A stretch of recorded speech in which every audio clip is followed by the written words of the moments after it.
Joining us is Sports Minister Fikile Mbalula, also with the Olympic swimmers. Minister, welcome. Welcome to the studio. Thank you, Ray. Thank you, and to all your listeners. South Africa is listening. Cape Town, Johannesburg, everybody's listening. What would you like to say to them? What message do you have just for them? The floor is yours. Well, I'm just saying to them that they must walk tall and keep up the good work. And they've inspired a generation that is filled with hope, and the sky's the limit. And what a special moment at Talk Radio 702 and 567 Cape Talk. They've come all the way from London. Guys, you must be very, very, very tired. Cameron van der Bergh and Chad Clos, welcome to the Reedy Klabi show. Guys, how are you feeling? Let's start with you, Chad. You must be exhausted. Oh, well, it's just been so incredible the last couple of weeks, I guess, but especially these last 3 days, we've been been pounding the interviews and media conferences. So, I mean, I'm enjoying it. It's great, and it's definitely a lot more tiring than it looks. Cameron, let's go to you now. The reception that you received when you got into the airport this morning. I mean, just describe what you were feeling. Did you expect that? No, not in our wildest dreams that we ever expected. You know, people kept saying, "Hey, listen, guys, your life has changed. You know, things are going to be a little bit different when you get back home." And when we walked out, Chad and I both said, "Wow, is this real? Is this really?" And it was almost as if we won another gold medal. People were celebrating with us, you know. And I think that it's just so awesome to see that people are proud of what we do. Let's go back to that big moment now. Let's start with you, Chad. I mean, you stretched forward. I watched the race. You lunged forward. Describe what you were feeling. Did you know that you had won? Take us through that moment.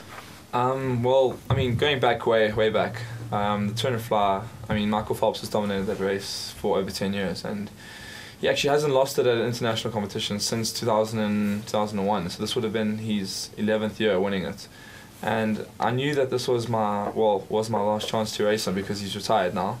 And I mean, going into the race, I just remember feeling, I mean, it sounds crazy, but I wasn't really nervous. I felt very calm about what I could do, but I also felt, you know, there's always doubt in your head. I mean, you're always questioning, oh, can I get a medal? Can I win?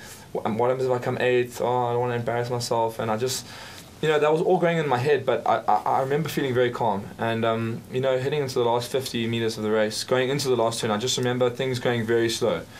And I remember telling myself, sounds weird, but like saying, this is Michael Phelps here next to you. You actually have a chance.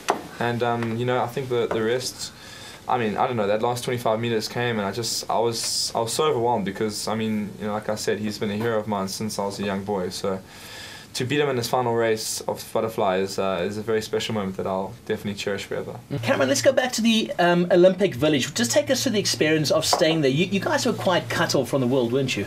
Yeah, well, the Olympic Games, you know, in itself is such an amazing event, but being in the village, it's, 15,000 athletes from over 250 different countries. It's like a cultural melting pot, and everybody meets there and exchanges pins and languages are flowing, and it's you know, it's quite an experience to be around there. You make so many friends. You know, I think in the beginning everybody's focused on the Olympics, and you know, you obviously want to do well in your event. And I think after Chad and I did well, you know, I think everybody around the Olympic Village was trying to get our pins now. So it was quite crazy. You know, we almost felt like people were tailing us like Bolt or something. So you know, I think being there and being with other athletes, it's a great experience because, you know, you're all, shall we say, leaders in that class. And I think that coming to Olympic Games, watching these guys, learning from, you know, Michael Phelps, learning from Bolt, you know, that's one of the most amazing things, and the experience that we'll all remember.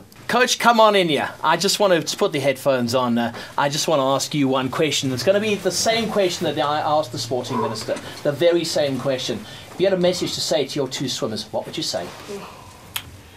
Yeah, you know, their life will change in certain aspects now, and all I can say to them is, you know, stay focused, carry on believing, and we've spoken about it. 2016 will come a lot quicker than they think, and as long as they stay focused and keep their feet on the ground and do what they keep doing best, they'll be good. Congratulations to you as well. Congratulations, because without you they couldn't have done it. It's as simple as that.